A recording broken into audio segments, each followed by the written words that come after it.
Number తెలుసుకోవడం కోసం. ఒక తండ్రి తన కొడుకు ఎంబీబీఎస్ సీటు కోసం దాచుకున్న 30 లక్షల నగదు చోరీకి గురైంది. సికింద్రాబాద్ మహంకాళి పోలీసులు ఈ కేసును 24 గంటల్లో ఛేదించారు. చోరీకి పాల్పడ్డ అంతరాష్ట్ర ముఠా సభ్యులను చాకచక్యంగా పట్టుకుని 28 లక్షల నగదును స్వాధీనం చేసుకున్నారు. నిందితులను రిమాండ్కు తరలించినట్లు మహంకాళి ఏసీపీ సర్దార్ సింగ్ చెప్పారు. సీసీటీవీ ఫుటేజ్ ఆధారంగా దర్యాప్తు చేసి నిందితులను పట్టుకున్నామని అన్నారు. పరిధిలోని ఓటుపోయగూడ లోపల దీపా ఇంజనీరింగ్ ఒక షాప్ ఉంటుంది. దాని యొక్క యజమాని జయేష్ కుమార్ ఇంజనీర్ అని వాటిలోని అతడు ఫస్ట్ రోజు ఫిబ్రవరి 1 నుంచి కాంప్లీట్ ఇస్తాడు.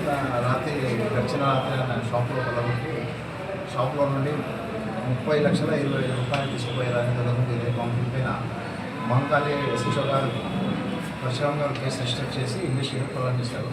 ఈ ఇన్వెస్టిగేషన్లో భాగంలోనే మేము మా సిపి గారి ఆదేశానుసారంగా మా డీసీపీ సాధన లక్ష్మీ పెర్మల్ ఐపీఎస్ డీసీపీ నార్జన్ గారి సూపర్విజన్ లోపల మేము 4 టీంలు తయారు చేయడం జరిగింది.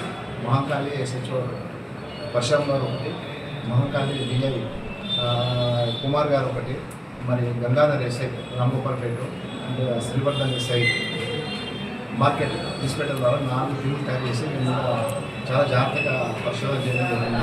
అయితే ఈ లాస్ట్ లోపల మనకు ఈ మహంకాళి ఏరియా లోపల ఉన్న లాడ్జ్ ఒకటి స్టార్ లాడ్జ్ అని ఒకటి ఉంటుంది. సితారా లాడ్జ్ అనేది ఆ లాడ్జ్ దగ్గర మనకు రీడింగ్ వచ్చింది. మొత్తం వెరిఫై చేసిన తర్వాత వాళ్ళు ఎప్పుడైతే లాడ్జ్ దగ్గర వచ్చిన తర్వాత వాళ్ళని క్యాప్చర్ చేయడం జరిగింది. అందులో 3 నేరస్తులు వాళ్ళు వచ్చేసి యూపీ వాళ్ళు, మరి వేరే మహారాష్ట్ర వాళ్ళు, పుణ్య వాళ్ళు ఉన్నారు. వాళ్ళు వచ్చేసి వెరిఫై చేస్తే వాళ్ళు గత 5-6 సంవత్సరాల నుంచి ఇక్కడే బట్టల వ్యాపారం చేయడము, ఇదంతా ఏదైనా మంచి అవగాహన ఉండడం.